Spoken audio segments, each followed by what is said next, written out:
Hello everyone, BPSC test series की दूसरी श्रृंखला में आपका स्वागत है।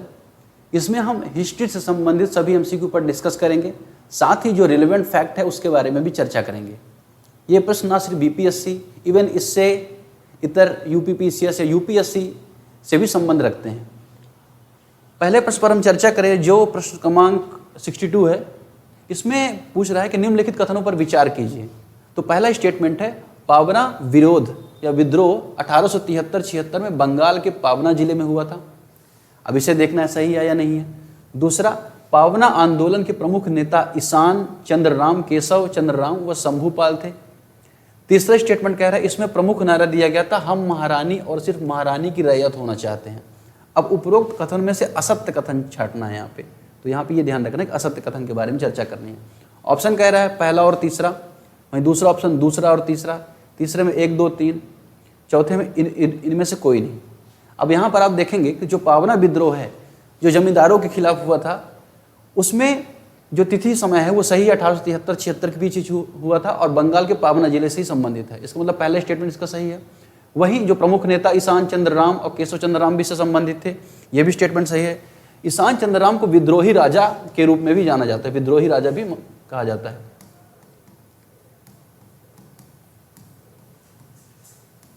वहीं इसका प्रमुख नारा, हम महारानी और सिर्फ महारानी की रैयत रहना चाहते हैं, यह भी स्टेटमेंट सही है, क्योंकि इसमें विद्रोहियों ने ऐसा कहा था कि जमींदारों को हम टैक्स नहीं देंगे या जमींदारों से हम संबंध नहीं रखेंगे, हम महारानी और महारानी की रैयत हैं। तो इसका जो सही आंसर होगा इसमें डी होगा, क्योंकि इसमें असत्य कथन की चर्चा किया। अगर सत्य बोलता तो वहीं ऑप्शन सी हो जाता, लेकिन असत्य कथन के बारे में बोल रहा है, तो इसका सही आंसर डी होगा। आगे हम नेक्स्ट प्रश्न की तरफ चलते हैं, जो बात कर रहा है भारत छोड़ो आंदोलन के संदर्भ में। तो भारत छोड़ो आंदोलन के संदर्भ में क्या बात करेंगे? भारत छोड़ो आंदोलन के संदर्भ में सत्य कथन का चुनाव करना है। यहाँ पे कौन सही कथन है? गांधी जी द्वारा छात्रों को शिक्षण संस्थानों में न जाने और पढ़ाई छोड़ने देने का निर्देश दिया। ऑप्शन बी कह रहा है सैनिकों एवं सरकारी सेवकों को त्याग पत्र देने का निर्देश दिया। ऑप्शन सी कह रहा है राजे महाराज जनता का सहयोग करें, प्रजा की संप्रभुता को स्वीकार करें। और ऑप्शन डी कह रहा है देश में कई स्थानों पर समानांतर सरकारें स्थापित की गई। ठीक है, तो इसके बारे में अगर हम लोग बात करें तो जो भारत छोड़ो आंदोलन है, जिसकी शुरुआत 8 अगस्त 1942 को हुई थी, अगस्त विद्रोह भी इसे कहा जाता है, 1942 को हुई थी, जिसमें अध्यक्षता किसने की थी? अगर अध्यक्षता की हम बात करें तो अरुणा आसफ अली ने इसकी अध्यक्षता की। अरुणा आसफ अली।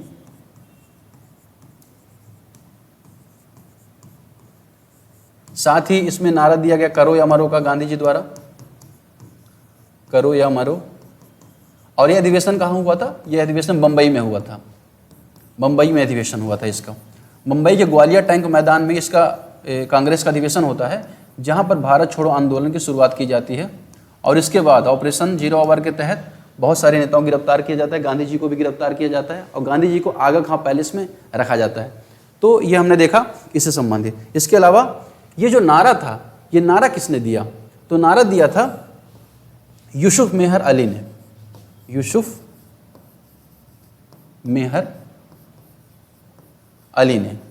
इसके अलावा यूसुफ मेहर अली ने एक और नारा दिया था, कौन सा? Simon go back. Simon go back. तो अगर रिकॉल करें तो 8 अगस्त 1942 को आंदोलन की शुरुआत होती है। इसकी अध्यक्षता अरुणा आसफ अली के द्वारा की जाती है। करो या मरो का नारा दिया जाता है, जो बहुत पॉपुलर होता है आगे चल के। और बंबई में हुआ था ये, ग्वालियर टैंक मैदान में। और यूसुफ मेहर अली ने इसका नारा दिया था, नारे को बनाया था। और साइमन गो बैक का भी नारा यूसुफ मेहर अली ने दिया था। तो हम आगे चर्चा करते हैं दूसरे प्रश्न की तरफ। 65 नंबर क्वेश्चन क्या बोल रहा है? शाही नौसेना विद्रोह के संदर्भ में असत्य कथन का चुनाव करना है कि असत्य कथन कौन सा है। यहां पर ये ध्यान रखना है। पहला ऑप्शन क्या कह रहा है कि यह विद्रोह 18 फरवरी 1946 को बॉम्बे के INS तलवार के नाविकों द्वारा किया गया था। तो जो मैंने आपको बताया था लास्ट डिस्कशन में कि जो भी इंपॉर्टेंट फैक्ट हुआ करें उन्हें आप तुरंत ब्रैकेट में कर लिया करें, इससे आपको एलिमिनेट करने में आसानी होगी। पूरा नहीं पढ़ना पड़ेगा अगली बार जब आप इसके बारे में सोचेंगे। वहीं ऑप्शन भी कह रहा है विद्रोहियों ने कांग्रेस, लीग, कम्युनिस्ट पार्टी के झंडे ब्रिटिश यूनियन जैक की जगह लगाए थे। तो ये बात कर रहा है। वहीं तीसरा कह रहा है विद्रोहियों में एक नौसैनिक केंद्रीय हड़ताल समिति का गठन वीसी दत्त के नेतृत्व में हुआ था। और चौथा ऑप्शन कह रहा है विद्रोह खराब भोजन, जातीय भेदभाव, कम वेतन व चरित्र टिप्पणी के कारण हुआ था। तो इसमें बात कर रहा है, तो इसमें आप देखेंगे कि जो शाही नौसेना का विद्रोह है, बिल्कुल ये विद्रोह खराब भोजन, जातीय भेदभाव, कम वेतन व चरित्र टिप्पणी के कारण हुआ था। इसमें आप देखेंगे कि आगे चल के क्या होता है कि जो अंग्रेज अधिकारियों के खिलाफ कार्रवाई की मांग होती है। दूसरा, विद्रोही ने एक नौसैनिक केंद्रीय हड़ताल समिति का गठन किया था वीसी दत्त के नेतृत्व में, यह भी कथन सही है। कांग्रेस, लीग और कम्युनिस्ट पार्टी के झंडे ब्रिटिश यूनियन जैक की जगह लगाए गए। लेकिन यहाँ पर यह बात याद रखनी है कि ना तो कांग्रेस ने इस विद्रोह का समर्थन किया था, ना ही मुस्लिम लीग ने भी समर्थन किया था। तो ये चीज़ यहाँ पे आपको ध्यान रखिए, मुस्लिम लीग से अगर ने समर्थन नहीं किया था। अगर ऐसे स्टेटमेंट आता है क्या लीग ने समर्थन किया था, तो ऐसा नहीं है, लीग ने समर्थन नहीं किया, ना ही आईएनसी ने इसका समर्थन किया। ठीक, इसमें जो पहला ऑप्शन है आईएनएस तलवार, तो आईएनएस तलवार नहीं, एचएमआईएस तलवार है यहाँ पर, एचएमआईएस आईएनएस तलवार जिसमें गांधी जी गए थे ब्रिटेन, वो आईएनएस तलवार है। तो यहाँ पे एचएमआईएस तलवार है।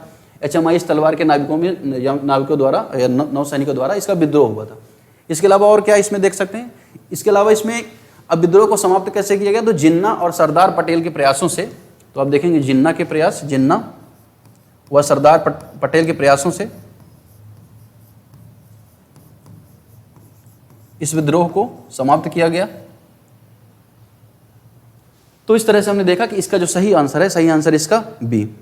अब अगर हम आगे चलें, व्यक्तिगत सत्याग्रह के संदर्भ में बात कर रहा है, व्यक्तिगत सत्याग्रह। तो व्यक्तिगत सत्याग्रह की शुरुआत विनोबा भावे ने की थी, आपको पता है। इस आंदोलन को दिल्ली चलो नारा के रूप में जाना जाता है। पहला स्टेटमेंट यह कह रहा है, अब देखते हैं सही है नहीं। दूसरा, जवाहरलाल नेहरू व्यक्तिगत सत्याग्रह पहले सत्याग्रही बने, तो यहाँ पर आपको ये नोट करना है। तीसरा, व्यक्तिगत सत्याग्रह का उद्देश्य यह व्यक्त करना था कि भारत के लोग युद्ध के पक्षधर में नहीं हैं। अब इसमें से कौन सा सही ऑप्शन है, पहला, दूसरा। दूसरा ऑप्शन कह रहा है 2 और 3, तीसरा 1 और 3, और चौथा 1, 2, 3। तो आप देखेंगे कि जो व्यक्तिगत सत्याग्रह है, तो उसके पहले सत्याग्रही जवाहरलाल नेहरू नहीं बल्कि विनोबा भावे थे, विनोबा भावे। विनोबा भावे पहले सत्याग्रही बने। अब इस आंदोलन को दिल्ली चलो आंदोलन के रूप में जाना जाता है, ये कथन एकदम सही है। इस आंदोलन में 25,000 लोगों ने लगभग भाग लिया।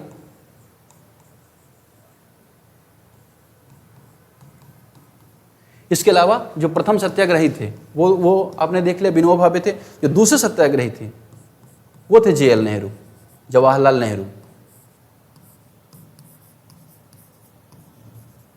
इसके अलावा अगर बात करें तीसरे सत्याग्रही, अगर हम बात करें तो तीसरे सत्याग्रही थे ब्रह्मदत्त, ब्रह्मदत्त।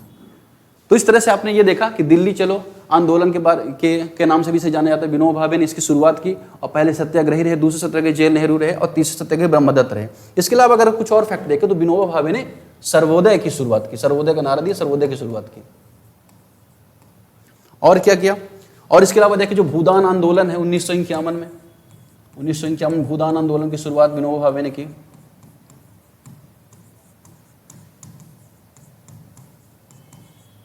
भूदान आंदोलन की शुरुआत कहां से हुई, तो इसकी शुरुआत हुई पोचमपल्ली तेलंगाना से, पोचमपल्ली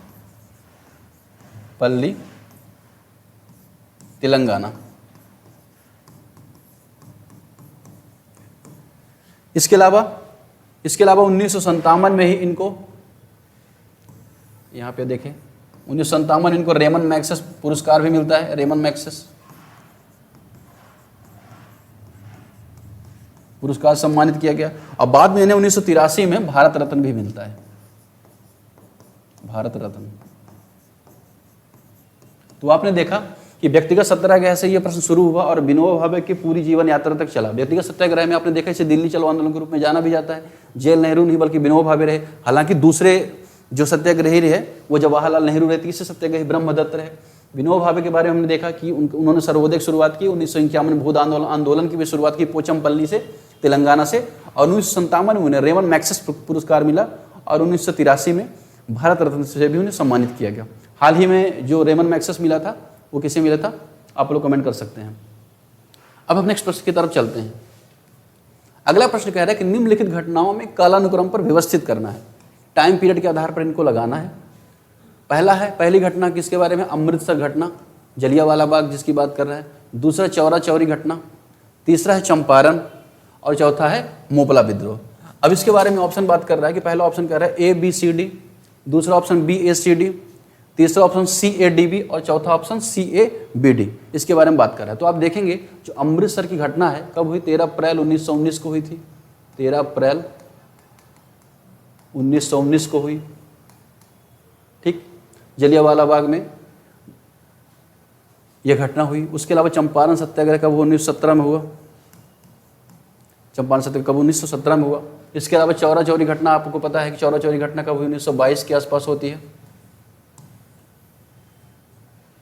ठीक, उसके अलावा जो मोपला विद्रोह है यह 1924 के दौरान की घटना है।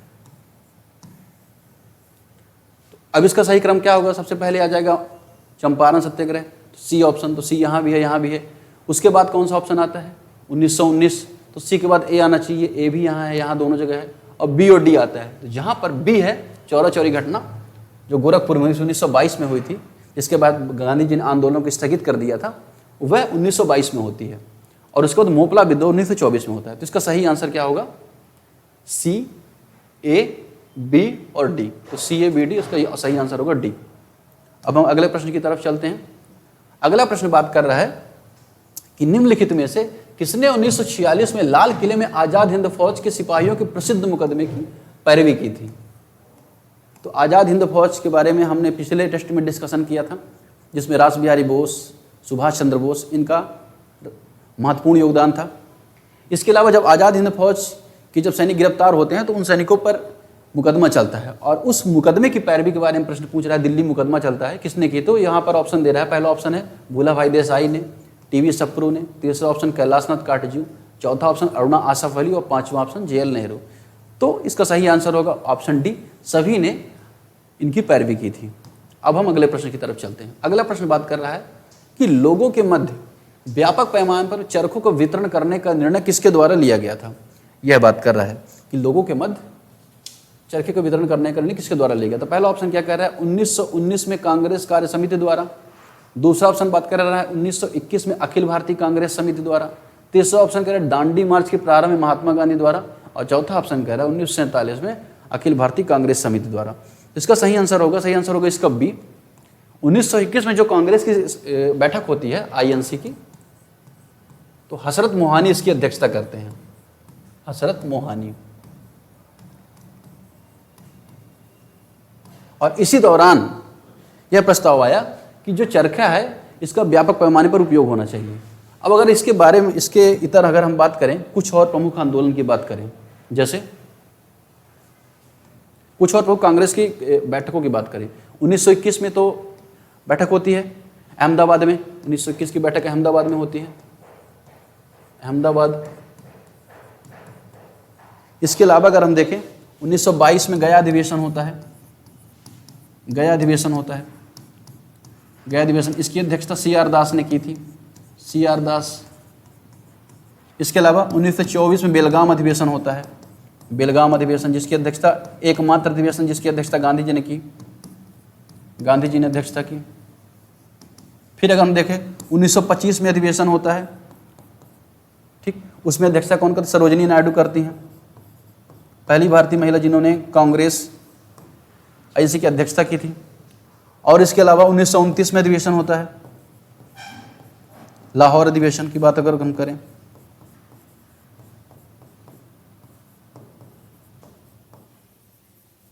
पूर्ण स्वराज की मांग होती है, इसकी अध्यक्षता JL नेहरू ने की थी, जवाहरलाल नेहरू ने की थी। तो इस तरह से कुछ प्रमुख आंदोलन तथा उनसे संबंधित कुछ प्रमुख अधिवेशन, उनसे संबंधित व्यक्ति के बारे में हमने चर्चा की। अगले प्रश्न की तरफ हम बढ़ते हैं। अगला प्रश्न, वर्नाकुलर प्रेस एक्ट। अगले प्रश्न पर आते हैं जो वर्नाकुलर प्रेस एक्ट से संबंधित है। वर्नाकुलर का मतलब यह है कि जो देसी भाषाओं पर प्रेस पर अधिनियम।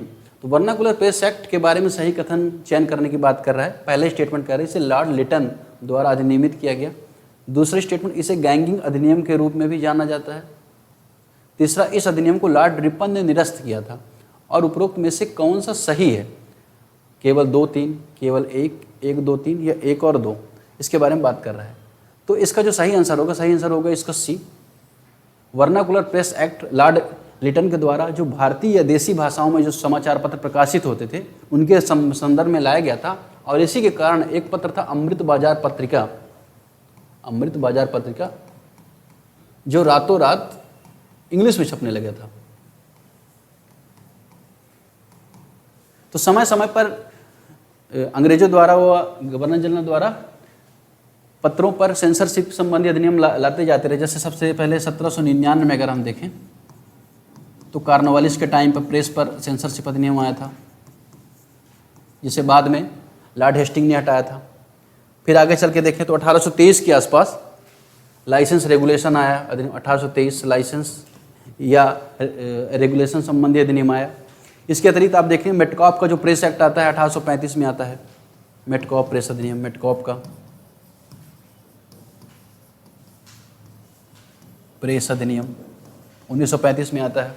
इसके अतिरिक्त अगर हम देखें वर्नाकुलर प्रेस एक्ट जो 1878 में आता है, इसे बाद में लॉर्ड रिपन ने हटाया, इसके बारे में हमने ऑलरेडी चर्चा की। इसके अतिरिक्त 1908 में भी प्रेस संबंधी अधिनियम आता है, 1908 में देखें, और 1910 में भी आता है। तो इस तरह से लगातार प्रेस पर प्रतिबंध के संदर्भ में अधिनियम आते रहे। और इसका कारण यही रहा कि बाद में जब आप देखें, जब भारत स्वतंत्र होता है और स्वतंत्रता के बाद प्रेस पर जो प्रतिबंध लगाए गए, इसलिए प्रेस को, राइट टू प्रेस को फंडामेंटल राइट में शामिल किया गया। और आप देखेंगे कि जो राइट टू प्रेस है, आर्टिकल 19(1)(a) में राइट टू प्रेस की चर्चा है। आगे हम देखें अगला प्रश्न बात कर रहे हैं कैबिनेट मिशन की। कैबिनेट मिशन के संदर्भ में सही कथन का चयन करना है। इसे सत्ता के हस्तांतरण हेतु भारतीय नेताओं से वार्ता करने के लिए 1946 में भारत भेजा गया था। वहीं दूसरा कथन बात कर रहा है, इससे क्षेत्रीय स्वायत्तता को बृहत्तम उपयोग स्वीकार करते हुए द्वितीय स्तर संघीय योजना का प्रस्ताव रखा था। वहीं तीसरा स्टेटमेंट बात कर रहा है, इसके अंतर्गत संघीय केंद्र के साथ साथ प्रांतों और राज्यों का एक संघ होना था। वहीं चौथा स्टेटमेंट बात कर रहा है, इसके अंतर्गत अलग अलग प्रांतों को क्षेत्रीय संघ बनाने की अनुमति दी गई थी, जिसमें वे परस्पर समझौता करके अपनी कुछ शक्तियों का अध्यर्पण कर सकते हैं। यही पाकिस्तान की कहीं ना कहीं मांग यहीं पर स्वीकार होती दिखाई देती है। तो इस संदर्भ में सही कथन का चयन करना है। तो पहला और तीसरा ऑप्शन बोल रहा है। दूसरा ऑप्शन क्या कह रहा है? दूसरा ऑप्शन कह रहा है कि 1, 2, 4, तीसरा ऑप्शन 2, 3, 4 और चौथा 1, 2, 3, 4। तो पहले स्टेटमेंट देखिए, सत्ता को हस्तांतरण के संदर्भ में सही था, ये सही बात है। तो इसका सही आंसर डी हो जाएगा, चारों स्टेटमेंट इसमें सही है। इसके बाद हम अगले प्रश्न की तरफ चर्चा करें। अगला प्रश्न बात कर रहा है, निम्नलिखित स्वतंत्रता सेनानियों पर विचार करना है। बारिंद कुमार घोष, जोगेंद्र नाथ चटर्जी और रास बिहारी बोस, उपरोक्त में से किसका संदर्भ किससे था? गदर पार्टी से था। ऑप्शन आप देखेंगे इन दोनों का, मतलब ऑप्शन ए और बी, बारिंद घोष और जोगेंद्र नाथ चटर्जी। ऑप्शन बी कह रहा है केवल जोगेंद्र नाथ चटर्जी का। तीसरा 1, 3 बारिंद घोष तथा रास बिहारी बोस, और चौथा केवल 3। तो इसका सही आंसर होगा डी, रास बिहारी बोस का संदर्भ था। और बाद में आईएन जो इंडियन नेशनल आर्मी है उससे भी इनका संबंध होता है। बारिंद घोष की बात करें तो ये अरविंद घोष के छोटे भाई थे, अरविंद घोष के छोटे भाई थे, और इन्होंने युगांतर पत्रिका का संपादन भी किया था। युगांतर पत्रिका का संपादन भी किया था। और इसके अतिरिक्त हम देखें तो रास बिहारी बोस का जन्म 1886 में हुआ था। रास बिहारी बोस की अगर बात करें, और गदर पार्टी से जुड़े थे। लॉर्ड हार्डिंग पर जो बम फेंका गया था उस पर ये अभियुक्त पाए गए थे, इन पर केस चला था, लॉर्ड हार्डिंग। और बाद में ये रसिया भाग गए, जापान फिर चले गए। तो इनके बारे में हमने देखा, इसका सही आंसर हुआ इसका डी। अगले प्रश्न की चर्चा करें। अगले प्रश्न पर देखें तो बात कर रहा है, भारत सरकार अधिनियम 1919 में प्रांतीय सरकार के कार्य आरक्षित और अंतरित ट्रांसफर्ड विषयों के अंतर्गत बांटे गए थे। निम्नलिखित में से कौन सा आरक्षित विषय माने गए थे? तो 1919 का जो अधिनियम होता है उसमें जो विषयों का बंटवारा है वो 2 भागों पर कर दिया जाता है। पहला आरक्षित विषय, दूसरा आप देखेंगे हस्तांतरित विषय।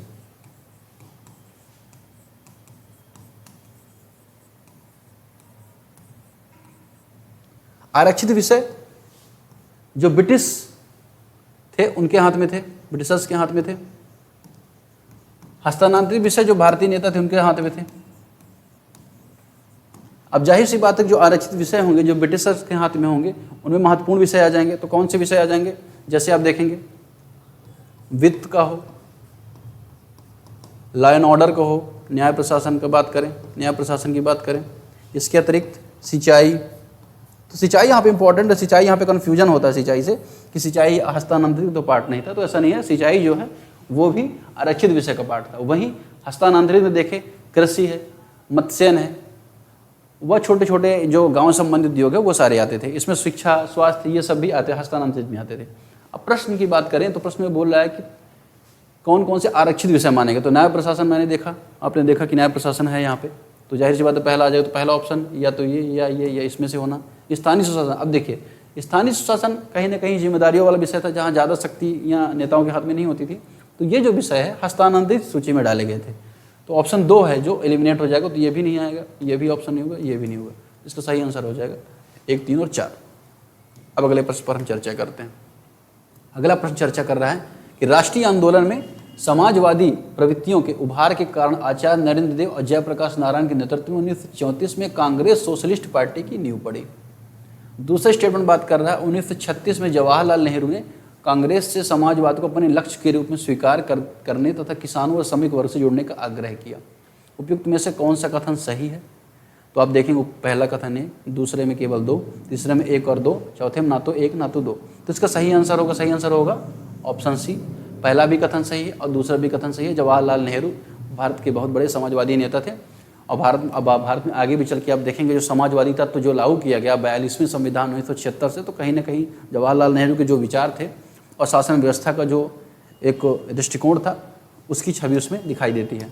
आगे चलकर हम बात करें, अगला प्रश्न बात कर रहा है भारतीय इतिहास के संदर्भ में डच निम्नलिखित कथनों पर विचार कीजिए। पहला, डच लोगों ने पूर्वी तटीय क्षेत्रों में गजपति शासकों द्वारा प्रदान की गई जमीनों पर अपनी फैक्ट्रियां गोदाम स्थापित किए।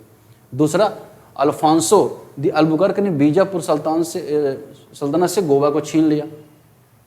तीसरा ऑप्शन बात कर रहा है अंग्रेजी ईस्ट इंडिया कंपनी ने मद्रास में विजयनगर साम्राज्य के एक प्रतिनिधि से पट्टे पर ले गई जमीन को प्लाट फैक्ट्री के रूप में स्थापित किया।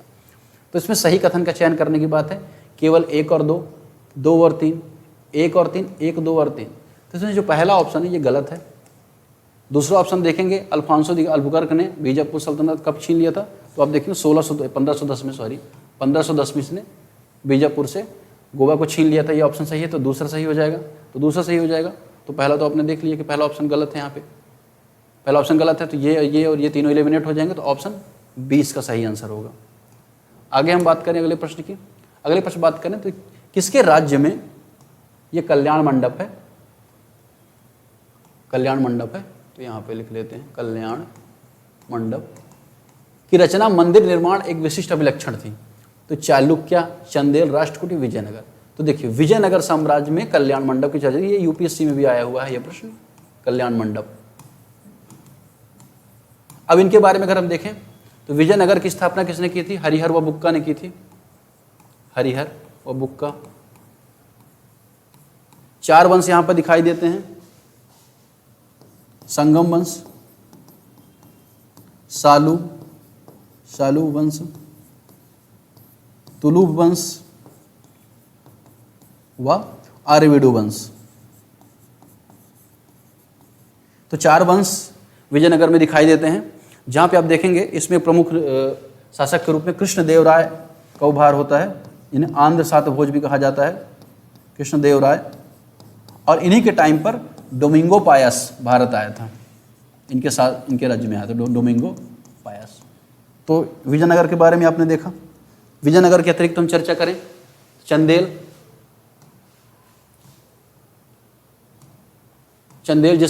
वंश की स्थापना नन्नुक ने की थी। और ये अगर आप मैप में देखें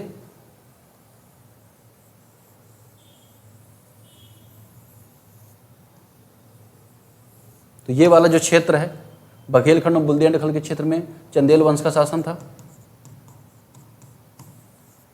जिन्होंने मोहम्मद गौरी का भी विद्रोह किया था। विद्याधर चंदेल का नाम आपने सुना होगा। इसके अतिरिक्त राजा परमर्दिदेव और अन्य महत्वपूर्ण चंदेल वंश में शासक हुए। चालुक्य वंश की स्थापना पुलकेशिन प्रथम ने की थी। बाद में इसी वंश में पुलकेशिन द्वितीय शासक होता है ना, जो हर्ष को रोकता है, यहाँ पे हर्ष को पराजित करता है और नर्मदा को पार करने से हर्ष को रोकता है पुलकेशिन। राष्ट्रकूट वंश आता है। राष्ट्रकूट वंश की स्थापना दंतीदुर्ग ने की थी। राष्ट्रकूट वंश का लगभग शासन यहाँ पे रहता है, महाराष्ट्र और गुजरात के कुछ क्षेत्र में रहता है। पुलकेशिन या चालुक्य वंश का शासक यहाँ पे रहता है। चालुक्य वंश बेसिकली दो भागों में बटा था, तो पश्चिमी चालुक्य, पूर्वी चालुक्य। तो आप यहाँ पर देखें, और यहाँ पे पूर्वी भाग में भी इसका शासन था। तो इस तरह हमने इस प्रश्न को भी देखा। इसका सही आंसर होगा विजयनगर, हमने देख लिया है इसे। अगले प्रश्न पर चर्चा करें तो 108 प्रश्न क्या कर, निम्नलिखित कथनों पर विचार कीजिए। पहला, दिल्ली सल्तनत के राजस्व प्रशासन में राजस्व वसूली के प्रभारी को आमिल कहा जाता था। दिल्ली को सुल्तानों की इक्ता प्रणाली एक प्राचीन देसी संस्था थी। तो ये इंपॉर्टेंट यहाँ पे नोट करना है। मीर बख्शी पद का सृजन खलजी सुल्तानों के शासनकाल में हुआ था, इसके बारे में देखना है। तो कौन सा कथन सही है? 1 और 2, 3 और 1, 2, 3। तो आप देखेंगे कि जो पहला कथन है राजस्व प्रशासन राजस्व वसूली को आमिल कहा जाती है, एकदम सही है। लेकिन जो दूसरा कथन है इक्ता प्रणाली यहाँ की नहीं है, ये तुर्कों द्वारा लाई गई प्रणाली है सल्तनत काल में। इक्ता प्रणाली के अंतर्गत जमीन को विभिन्न भागों में बांट दिया जाता था तथा सैनिकों में और जो जमींदार होते थे उनमें दे दिया जाता था। मीर बख्शी पद जो सैन्य प्रमुख था, आगे चलकर ये बहुत शक्तिशाली पद हो जाता है। ये खिलजी वंश के सुल्तानों के दौरान ही अस्तित्व में आया था, तो ये सही है। तो दूसरा स्टेटमेंट अगर गलत होता है तो यह गलत हो जाएगा, यह गलत हो जाएगा। अब पहला और तीसरे में अगर हम देखें तो जो तीसरा ऑप्शन है ये सही है, क्योंकि इसमें मीर बख्शी पद के बारे में बात करें। खिलजी वंश के बारे में बात करें तो जलालुद्दीन खिलजी इसकी स्थापना की थी। आगे चलकर प्रमुख शासक होता है अलाउद्दीन खिलजी, जो जलालुद्दीन खिलजी की हत्या करके गद्दी पर बैठता है। अलाउद्दीन खिलजी के टाइम पे बहुत सारे सुधार हुए, बाजार व्यवस्था को लेकर हो चाहे सैन्य व्यवस्था को लेकर हो, तो बहुत सारे सुधार होते। बाद में फिरोज शाह तुगलक जिसने दीवाने बंदगान की स्थापना की, ये जलालुद्दीन खिलजी के बाद अलाउद्दीन खिलजी आता है और अलाउद्दीन खिलजी ने बहुत सारे सुधार किए। आगे चलकर हम देखें अगला प्रश्न बात कर रहे हैं मियां तानसेन के संदर्भ में बात कर रहा है। मियां तानसेन के संदर्भ में निम्नलिखित में से कौन सा कथन सही नहीं है? यह बात कर रहे हैं सही नहीं है। सम्राट अकबर द्वारा दी गई उपाधि तानसेन थी। हिंदू देवी देवताओं संबंधी ध्रुपद की रचना की। तानसेन ने अपने संरक्षकों संदर्भ में गानों की रचना की और तानसेन ने अनेक रागों की मौलिक रचना की। तो जो आप देखेंगे जैसे अनेक रागों की मौलिक रचना की, बहुत ही साधारण स्टेटमेंट है, जाहिर सी बात है सही होगा। दूसरा, तानसेन ने अपने संरक्षकों के संदर्भ में गानों की रचना की। तो जाहिर सी बात है कोई कवि अगर किसी राज्य के सानिध्य में, किसी राजा के या शासक के सानिध्य में रहता है तो उसके संदर्भ में गानों की रचना करेगा ही। हिंदू थे तो हिंदू देवी देवताओं के संदर्भ में रचना कर सकते, ये भी जनरल स्टेटमेंट है। पहला स्टेटमेंट जो है, जो तानसेन ने उपाधि थी, ये गलत है, इसे सम्राट अकबर ने उपाधि नहीं दी थी, तो ये स्टेटमेंट गलत हो जाएगा। तानसेन के संदर्भ में देखें, सबसे पहले ये रीवा राजा रामचंद्र के दरबार में थे, रीवा राजा रामचंद्र के दरबार में थे। बाद में अकबर द्वारा इन्हें बुलाया जाता है और इनका मकबरा तानसेन का ग्वालियर में है। मकबरा देखें तो कहाँ है? ग्वालियर में। तो ये प्रश्न हमने देखा। आगे हम चर्चा करें, निम्नलिखित कथनों पर विचार कीजिए। क्या विचार करना है? कि संत निम्बार्क अकबर के समकालीन थे, पहला स्टेटमेंट बोल रहा है। दूसरा, संत कबीर शेख अहमद सरहिंदी के अत्यधिक प्रभावित थे, दूसरा स्टेटमेंट बोल रहा है। तो इसमें कौन सा कथन सही है चयन करना है? केवल 1, 2, ना तो 1 ना तो 2। तो जो पहला स्टेटमेंट है गलत है, क्योंकि अकबर जो था 16वीं सदी के आसपास, आप देखें 15वीं सदी में दिखाई देता है, 1542, और संत निम्बार्क ये 13वीं सदी के लगभग हैं। तो इसके समकालीन तो होगी नहीं, पहले स्टेटमेंट गलत हो जाता है। वहीं संत कबीर और शेख अहमद सरहिंदी वाला ही प्रश्न गलत हो जाता है। इसका रीजन यह है कि जो कबीर थे ये 15वीं सदी के थे और शेख अहमद सरहिंदी ये 16वीं के। तो जाहिर सी बात है, संत कबीर पहले पैदा हुए तो इनका प्रभाव इन पर तो नहीं होगा, क्योंकि ये 16वीं सदी से संबंधित है, शेख अहमद सरहिंदी। तो इसका सही आंसर होगा डी, ना तो 1 ना ही 2। अगला प्रश्न आता है कि मच्छीवाड़ा के युद्ध में हुमायूं ने अफगान शासक हैवत खां और तातार खां को कब पराजित करके पंजाब जीत लिया? तो आप देखेंगे इसका सही आंसर होगा 1555। जब आप देखेंगे कि हुमायूं यहाँ पे शासन कर रहा था और बाद में शेर शाह से युद्ध करने के पश्चात वह भारत से भाग जाता है, और जब बाद में जब उसकी एंट्री होती है और उसी दौरान इसने 1555 में इस मच्छीवाड़ा के युद्ध को जीता। अगला प्रश्न देखें। अगला प्रश्न बात कर रहे हैं चोल साम्राज्य को अंततः किसने समाप्त किया? तो चोल साम्राज्य किसने समाप्त किया आप देखेंगे तो इसने मलिक काफूर ने समाप्त किया। इसमें 4 ऑप्शन आप देखें, महमूद गजनी, बख्तियार खिलजी, मोहम्मद गौरी, मलिक काफूर। अब मलिक काफूर के बारे में अगर हम देखें तो अलाउद्दीन ने जब दक्षिण अभियान किया था, अलाउद्दीन के दक्षिण अभियान में इसने नेतृत्व किया था मलिक काफूर ने। मलिक काफूर को गुजरात से खरीदा गया था, यह हिजड़ा था बेसिकली, और 1000 दिनारी भी इसे बोला जाता है। क्यों? क्योंकि इसे 1000 दिनार देकर अलाउद्दीन खिलजी के एक मित्र ने अलाउद्दीन खिलजी को गिफ्ट किया था। वहीं बख्तियार खिलजी को देखें, जिसके बारे में माना जाता है कि नालंदा विश्वविद्यालय को ध्वस्त कर दिया था, तो इसका चोल साम्राज्य संबंध नहीं है। महमूद गजनी के बारे में बात, महमूद गजनी और मोहम्मद गौरी दोनों का आक्रमण उत्तर भारत में मेनली फोकस था, उत्तर भारत और पश्चिमी भारत में। तो जाहिर सी बात है चोल साम्राज्य के को ख़त्म करने तो नहीं आएंगे। अभी चोल साम्राज्य के बारे में देखें तो चोल साम्राज्य की स्थापना किसने की थी? चोल साम्राज्य की स्थापना की थी विजयालय ने। किसने की थी? विजयालय ने। अगले प्रश्न पर चर्चा करते हैं। अगला प्रश्न बात कर रहे हैं निम्नलिखित में से कौन सा जोड़ा सही नहीं है? पहला है लेखकों संबंधित, दूसरा है पुस्तक दंडी, 10 कुमार चरित्र, विष्णु शर्मा पंचतंत्र, आर्यभट्ट बृहद संहिता, भास, स्वप्न बासव दत्ता। अब इन चारों के बारे में देखना है। तो पहला ऑप्शन दंडी 10 कुमार चरित्र बिल्कुल सही है। पंचतंत्र विष्णु शर्मा द्वारा रचित, सही बात है। पंचतंत्र दुनिया की ऐसी पुस्तक है जिसे सर्वाधिक भाषाओं में अनुवाद करवाया गया है। आर्यभट्ट की जो रचना है वो बृहद संहिता नहीं बल्कि आर्यभट्टीयम है। आर्यभट्टीयम है आर्यभट्ट की रचना, जो गणित से संबंधित है। बृहद संहिता वराहमिहिर की रचना है। वराहमिहिर, बृहद संहिता, बृहद जातक, पंच सिद्धांतिका, ये रचनाएं वराहमिहिर संबंधित है। भास की रचना है स्वप्न बासव दत्ता। तो यह बात सही है। अगले प्रश्न पर हम चर्चा करें। अगला प्रश्न बात कर रहे हैं चोल काल किसके लिए जाना जाता है? पहला ऑप्शन है ग्राम पंचायत, दूसरा राष्ट्रकूट राजवंश से युद्ध, तीसरा ऑप्शन है श्रीलंका के साथ व्यापार, चौथा तमिल संस्कृति की उन्नति। तो इसमें सही ऑप्शन है ग्राम पंचायत या ग्राम प्रशासन। और इसका उल्लेख मिलता है उत्तर मेरूर अभिलेख में।